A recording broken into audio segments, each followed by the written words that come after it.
Hello दोस्तों, स्वागत है आप सभी का हमारे चैनल हिंदी साहित्य साधना में। आज हम लोग दुनिया का सबसे अनमोल रत्न कहानी को पढ़ने वाले हैं। इस कहानी का प्रकाशन 1907 ईस्वी में हुआ था और इसकी रचनाकार प्रेमचंद है। दुनिया के सबसे अनमोल रत्न कहानी का प्रकाशन जमाना पत्रिका में हुआ था।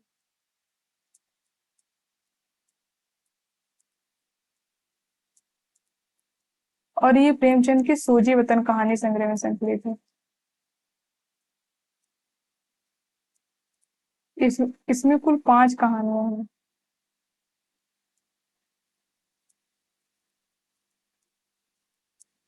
तो चलिए हम लोग कहानियों को पढ़ना स्टार्ट करते हैं। दिलफिगार एक कटीले पेड़ के नीचे दामन चाट किए हुए बैठा हुआ खून के आंसू बहा रहा था। वह सौंदर्य की देवी यानी मलका दिल फरेब का सच्चा और जान देने वाला प्रेमी था। यानी दिलफिगार की प्रेमिका का नाम मलका दिल फरेब था। ये क्वेश्चन पेपर में आ सकता है।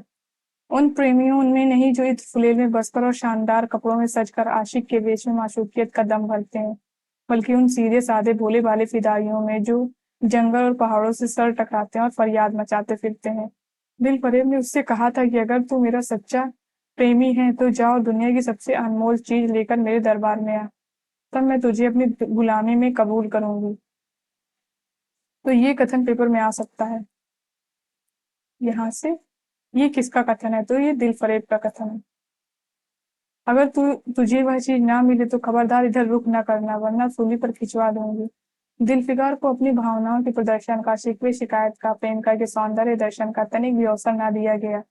दिल फरेब ने ज्यों ही यह फैसला सुनाया, उसके चौकीदारों ने गरीब दिलफिकार को धक्के देकर बाहर निकाल दिया। और आज 3 दिन से यह आफत का मारा आदमी उस कटीले पेड़ के नीचे उसी भयानक मैदान में बैठा हुआ सोच रहा है कि क्या करूं। दुनिया की सबसे अनमोल चीज मुझको मिलेगी नामुमकिन, और वह है क्या? कारू का खजाना, आबे हयात, खुसरो का ताज, जामे जम, तख्ते ताउस, परवेज की दौलत। नहीं, यह चीजें हरगिज नहीं है।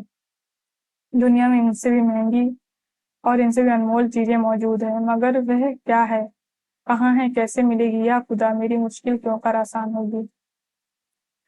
दिलफिगर इन्हीं ख्यालों में चक्कर खा रहा था और अक्ल कुछ काम न करती थी। मुनीर शामी को हाकिम सा मददगार मिल गया था। ए काश कोई मेरा मददगार हो जाता। ए काश मुझे भी उस चीज का, दुनिया की सबसे अनमोल चीज है, नाम बतला दिया जाता। भला से वह चीज हाथ ना आती, मगर मुझको इतना तो मालूम हो जाता कि वह किस किस्म की चीज है। मैं घड़े बराबर मोती की खोज में जा सकता हूँ। मैं समुद्र का गीत, पत्थर का दिल, मौत की आवाज और इनसे भी ज्यादा बेनिशान चीजों की तलाश में कमर कस सकता हूँ, मगर दुनिया की सबसे अनमोल चीज, यह मेरी कल्पना की उड़ान से बहुत ऊपर है। तो पेपर में इन चीजों को देख के, घड़े बराबर मोती, समुद्र का गीत, पत्थर का दिल और मौत की आवाज, इन नामों को देख के आपसे कहा जा सकता है कि इनको क्रम से लगाइए। तो आप लोग इनको याद रखें कि ये किस क्रम में आए हैं। आसमान पर तारे निकल आए थे। दिलफिकार याकायाक खुदा का नाम लेकर उठा और एक तरफ को चल खड़ा हुआ। भूखा प्यासा, नंगे बदन, थकन से चूर, वह बरसों वीरानों और आबादियों की खाक छानता फिरा। तलवे कांटों से छलनी हो गए, शरीर में हड्डियां ही हड्डियां दिखाई देने लगी, मगर वह चीज जो दुनिया की सबसे बेशकीमती चीज है, ना बेशकीमती चीज थी, ना मिली और ना उसका कुछ निशान मिला।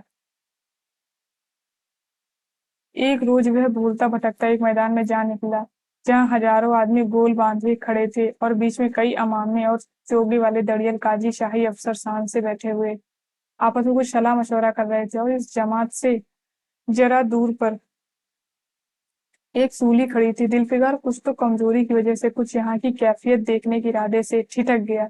क्या देखता है कि कई लोग नंगी तलवारें लिए एक कैदी को, जिसके हाथ में पैर में जंजीरें थी, पकड़े चले आ रहे हैं।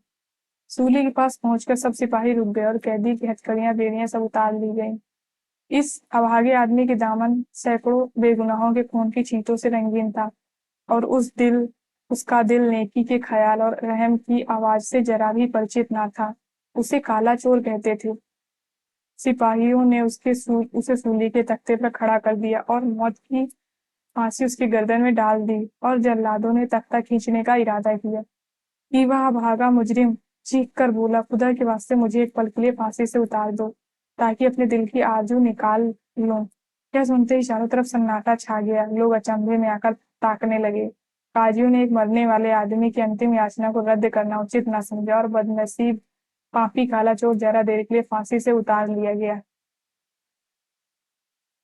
इसी भीड़ में एक खूबसूरत भोला वाला लड़का एक छड़ी पर सवार होकर अपने पैरों पर उछल उछल फर्जी घोड़ा दौड़ा रहा था। वह अपनी सादगी की दुनिया में ऐसा मगन था कि जैसे वह इस वक्त सचमुच किसी अरबी घोड़े का शहसवार है। उसका चेहरा उस सच्ची खुशी से कमल की तरह खिला हुआ था जो चंद दिनों के लिए बचपन ही में हासिल होती है और जिसकी याद हमको मरते दम तक नहीं भूलती। उसका दिल अभी तक पाप की गर्द और धूल से अछूता था और मासूमियत उसे अपनी गोद में खिला रही थी। बदनसीब काला चोर फांसी से उतरा। हजारों आंखें उस पर गड़ी हुई थी। वह उस लड़के के पास आया और उसे गोद में उठाकर प्यार करने लगा। उसे इस वक्त वह जमाना याद आया जब वह खुद ऐसा ही भोला भाला, ऐसा ही खुश व खुर्रम और दुनिया की गंदगियों से ऐसा ही पाक साफ था। माँ गोदियों में खिलाती थी, बाप बलाएं लेता था और सारा कुनबा जान न्यौछावर करता था। आह, काले चोर के दिल पर इस वक्त बीते हुए दिनों की याद का इतना असर हुआ कि उसकी आंखों से, जिन्होंने दम तोड़ती हुई लाशों को तड़पते हुए देखा, ना झपकी। आंसू का एक कतरा टपक पड़ा। दिल फिगार ने लपक कर उस अनमोल मोती को हाथ में ले लिया और उसके दिल ने कहा कि बेशक ये दुनिया की सबसे अनमोल चीज है, जिस पर तख्ते ताउस और जामे जम और आबे हयात और जरे परवेज सब न्यौछावर है। इस ख्याल से खुश होता, कामयाबी की उम्मीद से सरमस्त दिलफिकार अपने माशूका दिलफरेब के शहर मीनो स्वाद। ये क्वेश्चन पेपर में आ सकता है कि दिलफिकार की जो माशूका थी दिलफरेब वो किस शहर की थी, तो वो मीनो स्वाद की थी।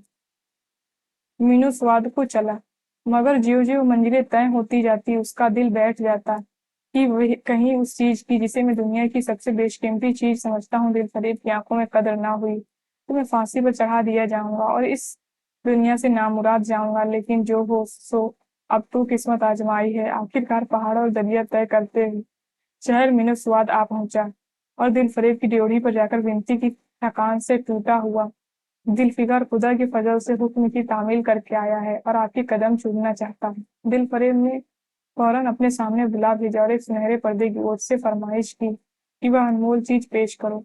दिलफिकार ने आशा और भय की एक विचित्र मनःस्थिति में वह बूंद पेश की और उसकी सारी एक कैफियत बहुत पुरअसर लफ्जों में बयान की। दिलफरेब ने पूरी कहानी बहुत गौर से सुनी और वह भेंट हाथ में लेकर जरा देर तक गौर करने के बाद बोली, दिलफिकार, बेशक तूने दुनिया की सबसे बेशकीमती चीज ढूंढ निकाली। तेरी हिम्मत और तेरी सूझबूझ की दाद देती हूँ, मगर यह दुनिया की सबसे बेशकीमती चीज नहीं है। इसलिए तू यहाँ से जा और फिर कोशिश कर। शायद अब यह तेरे हाथ में वह मोती लगे और तेरी किस्मत में मेरी गुलामी लिखी हो। जैसा कि मैंने पहले ही बतला दिया था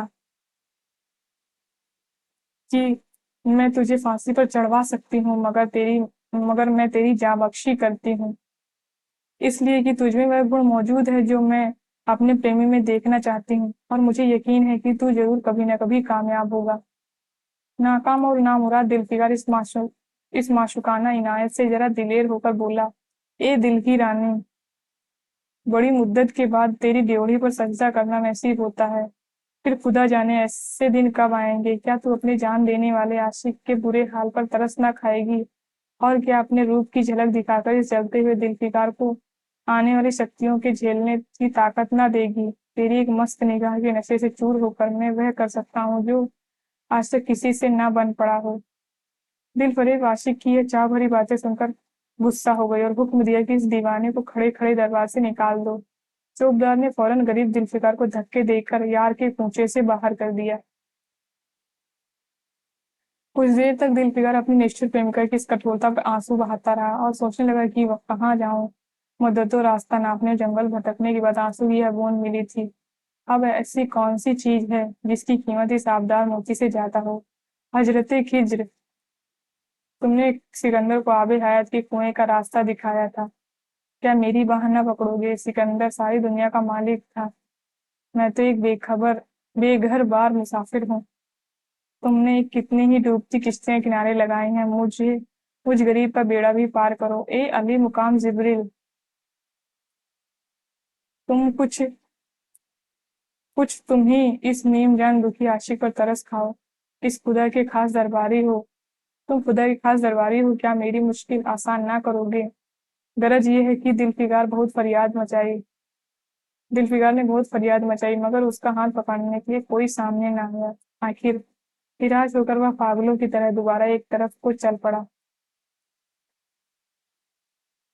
दिलफिगार ने पूरब से पश्चिम तक और उत्तर से दक्षिण तक कितने ही जंगलों और वीरानों की खाक छानी। कभी बर्फिस्तानी चोटियों पर सोया, कभी डरावनी घाटियों में भटकता रहा, मगर जिस चीज की धुन थी वह ना मिली। यहाँ तक उसका शरीर हड्डियों का एक ढांचा रह गया। एक रोज वह शाम के वक्त किसी नदी के किनारे खस्ता हाल पड़ा हुआ था। बेखुदी के नशे से चौंका तो क्या देखता है कि एक चंदन की चिता बनी हुई है और उस पर एक युवती सुहाग के जोड़े पहने हुए 16 श्रृंगार किए बैठी है। उसकी जांघ पर उसके प्यारे पति का सर है। हजारों आदमी गोल बांधे खड़े हैं, फूलों की बरखा कर रहे हैं। याकायक चिता में खुद ब खुद एक लपट उठी। सती का चेहरा उस वक्त एक पवित्र भाव से आलोकित हो रहा था। चिता की पवित्र लपटें उसके गले से लिपट गई और दम के दम में वह फूल सा शरीर राख का ढेर हो गया।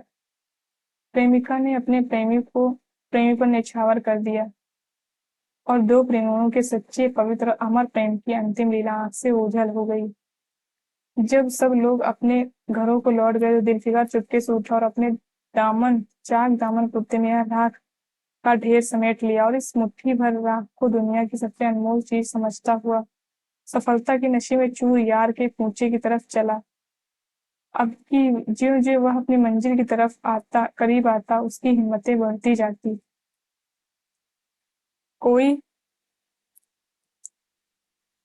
कोई उसके दिल में बैठा हुआ कह रहा था कि अब की तेरी जीत है, और इस ख्याल ने उसके दिल को जो जो सपने दिखाए उसकी चर्चा व्यर्थ है। आखिरकार वह शहर में मीनो स्वाद में दाखिल हुआ और दिल फरीब की ऊंची ड्योढ़ी पर जाकर खबर दी कि दिलफिकार सुखरूर होकर लौटा है और हुजूर के सामने आना चाहता है। दिलफरीब ने जाबाज आशिक को फौरन दरबार में बुलाया और उस चीज के लिए जो दुनिया की सबसे बेशकीमती चीजें हाथ फैला दिया। दिलफिकार ने हिम्मत करके उसकी चांदी जैसी कलाई को चूम लिया और मुट्ठी भर राख उसकी हथेली में रखकर सारी कैफियत दिल को पिघला देने वाले लफ्जों में कह सुनाई। सुंदर प्रेमिका के होठों से अपनी किस्मत का मुबारक फैसला सुनने के लिए इंतजार करने लगा। दिल फरेब ने उसकी मुट्ठी भर राख को आंखों से लगा लिया और कुछ देर तक विचारों के सागर में डूबे रहने के बाद बोली, ए जान निछावर करने वाले आशिक दिलफिकार, बेशक यह राख जो तू लाया है जिसमें लोहे को सोना कर देने की सिफत है।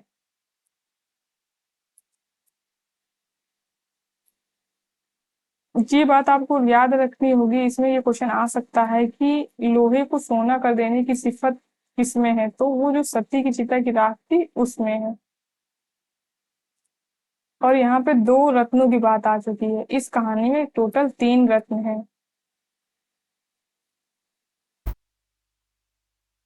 जिसमें 2 रत्नों की बात हो चुकी है। पहले वो काला चोर का आंसू और दूसरा ये सती की चिता की राख। दुनिया की बहुत बेशकीमती चीज है और मैं सच्चे दिल से तेरी एहसानमंद हूँ कि तूने ऐसे अनमोल भेंट मुझे दी। मगर दुनिया में इससे भी ज्यादा अनमोल कोई चीज है। जा उसे तलाश कर और तब मेरे पास आ। मैं तहे दिल से दुआ करती हूँ कि खुदा तुझे कामयाब करे। यह कहकर वह सुनहरे पर्दे से बाहर आई और मास्ताना अदा से अपने रूप का जलवा दिखाकर फिर नजरों से ओझल हो गई। एक बिजली थी कौंधी और फिर बादलों के पर्दे में छिप गई। अभी दिलफिकार के होश हवास ठिकाने पर ना आने पाए थे कि चौकीदारों ने मुलायमियत से उसका हाथ पकड़कर यार के पोंचे से उसको निकाल दिया और तीसरी बार वह प्रेम का पुजारी निराशा के अथाह समुद्र में गोता खाने लगा। दिलफिकार का हियाव छूट गया। उसे यकीन हो गया कि मैं दुनिया में इसी तरह नाशाद और नामुराद मर जाने के लिए पैदा किया गया हूँ और अब इसके सिवा और कोई चारा नहीं कि किसी पहाड़ पर चढ़कर नीचे कूद पड़ूं ताकि माशूक के जुल्मों की फरियाद करने के लिए हड्डी भी बाकी न रहे। वह दीवाने की तरह उठा और गिरता पड़ता एक गगनचुंबी पहाड़ी की चोटी पर जा पहुंचा। किसी और समय वह ऐसे ऊंचे पहाड़ पर चढ़ने का साहस न कर सकता था, मगर इस वक्त जान देने की जोश में उसे वह पहाड़ एक मामूली टेकरी से ऊंचा नाम नजर आया। करीब था कि वह नीचे कूद पड़े। हरे हरे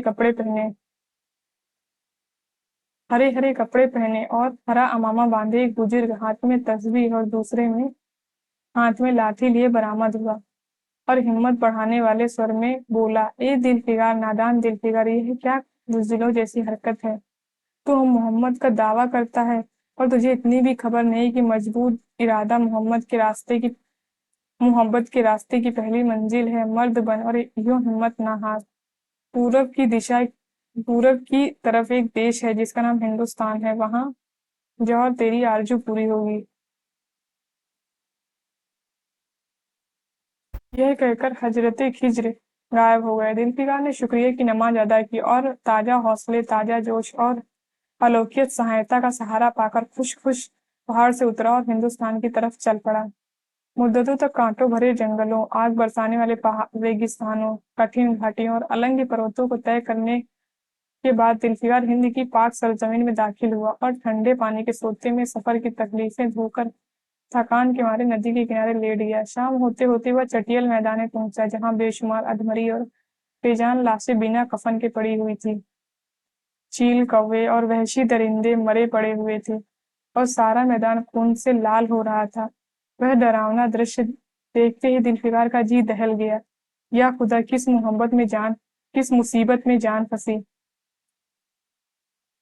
मरने वालों का कराहना, सिसकना और एड़ियां रगड़कर जान देना, दरिंदों का हड्डियों का नोचना और गोश्त के लोथड़ों को लेकर भागना, ऐसा हौलनाक सीन जुल्फ़िकार ने कभी न देखा था। एकाएक उसे ख्याल आया, यह लड़ाई का मैदान है और यह लाशें सुरमा सिपाहियों की हैं।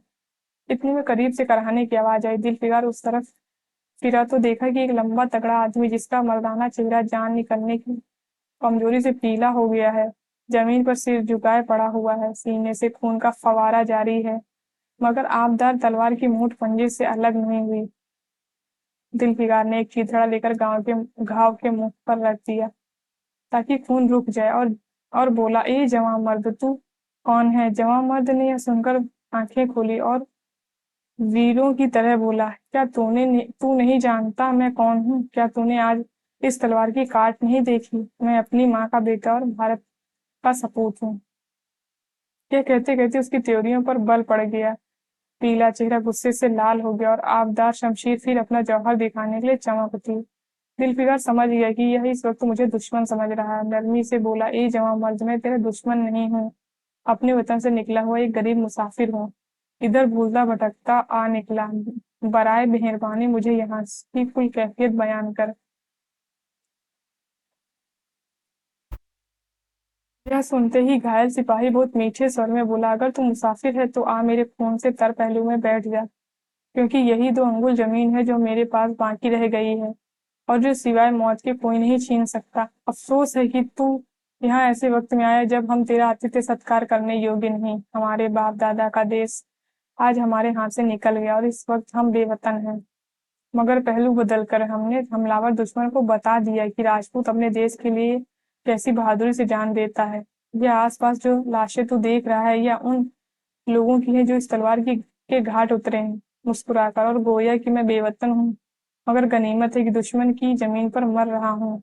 सीने से घाव से चीथड़ा निकालकर, क्या तूने यह मरहम रख दिया है? खून निकलने दे, इसे रोकने से क्या फायदा? क्या मैं अपने ही देश में गुलामी करने के लिए जिंदा रहूं? नहीं, ऐसी जिंदगी से मर जाना अच्छा है। इससे अच्छी मौत मुमकिन नहीं। जवां मर्द की आवाज मद्दिम हो गई, अंग ढीले पड़ गए, खून इतना ज्यादा बहा कि खुद ब खुद बंद हो गया। रह रहकर एक आध बूंद टपक पड़ता। आखिरकार सारा शरीर बेदम हो गया, दिल की हरकत बंद हो गई और आंखें मूंद गईं। जुल्फ़िकार ने समझा अब काम तमाम हो गया कि मरने वाले ने धीमे से कहा, भारत माता की जय। ये क्वेश्चन पेपर में आ सकता है कि वो जो सिपाही था उसने मरते वक्त क्या कहा था। तो उसने भारत माता की जय बोला था और उसके सीने से खून का आखिरी कतरा निकल पड़ा। एक सच्चे प्रेमी और देशभक्त ने देशभक्ति का हक अदा किया। दिलफिकार इस दिलफिकार पर इस दृश्य का बहुत गहरा असर पड़ा और उसके दिल ने कहा, बेशक दुनिया में खून के इस कतरे से ज्यादा अनमोल चीज कोई नहीं हो सकती। उसने फौरन उस खून की बूंद को, जिसके आगे यमन का लाल भी हेज है, हाथ में ले लिया और इस दिलेर राजपूत की बहादुरी पर हैरत करता हुआ अपने वतन की तरफ रवाना हुआ। और सख्तियां झेलकर आखिरकार बहुत दिनों बाद रूप की रानी मलका दिल फरीद की ड्योढ़ी पर जा पहुंचा और पैगाम दिया कि दिलफरेब सुखरूर और कामयाब होकर लौटा है और दरबार में हाजिर होना चाहता है। दिलफरेब ने उसे फौरन हाजिर होने का हुक्म दिया। खुद हस्बे मामूल सुनहरे पर्दे की ओट में बैठी और बोली, दिलफिकार, अब भी तू बहुत दिनों के बाद वापस आया है। अल्लाह, दुनिया की सबसे बेशकीमती चीज कहाँ है? दिलफिकार ने मेहंदी रची हथेली को चूमते हुए कहा, खून का वह कतरा उस पर रख दिया और पूरी कैफियत पुरजोश लफ्जों में कह सुनाई। वह खामोश भी न होने पाया था कि एकाएक सुनहरा पर्दा हट गया और फिगार के सामने हुस्न का एक दरबार सजा हुआ नजर आया, जिसकी एक एक नाजनीन जुलेखा से बढ़कर थी। दिलफरेब बड़ी शान से सुनहरी मसनद पर सुशोभित हो रही थी। दिलफिकार हुस्न का यह तिलिस्म देखकर अचंभे में पड़ गया और चित्रलिखित सा खड़ा रहा कि दिलफरेब मसनद से उठी और कई कदम आगे बढ़कर उससे लिपट गई। गाने वालियों ने खुशी के गाने शुरू किए, दरबारियों ने दिलफिकार को नजरें भेंट की और चांद सूरज को बड़ी इज्जत के साथ मसनद पर बैठाया गया। जब वो लुभावना गीत बंद हुआ तो दिलफरेब खड़ी हो गई और हाथ जोड़कर दिलफिकार से बोली, ए जानिसार आशिक दिलफिकार, मेरी दुआएं बर आईं और दुनिया खुदा ने मेरी सुन ली और तुझे कामयाब और सुखरूर किया। आज से तू मेरा मालिक और मैं तेरी लौंडी। यह कहकर उसने एक रत्न जटित मंजूसा मंगाई और उसमें से एक तख्ती निकाली जिस पर सुनहरे अक्षरों में लिखा हुआ था कि खून का वह आखिरी कतरा जो वतन की हिफाजत में गिरे दुनिया की सबसे अनमोल चीज है। ये कथन पेपर में आ चुका है, तो आप लोग उसको याद रखेंगे, ये फिर से आ सकता है। तो यहाँ से हम लोग की कहानी खत्म होती है। कल हम लोग इस कहानी के नोट्स को देखेंगे। तो धन्यवाद दोस्तों मेरी वीडियो को लास्ट तक देखने के लिए। अगर वीडियो पसंद आए तो लाइक करिए, शेयर करिए एंड हमारे चैनल को सब्सक्राइब करिए।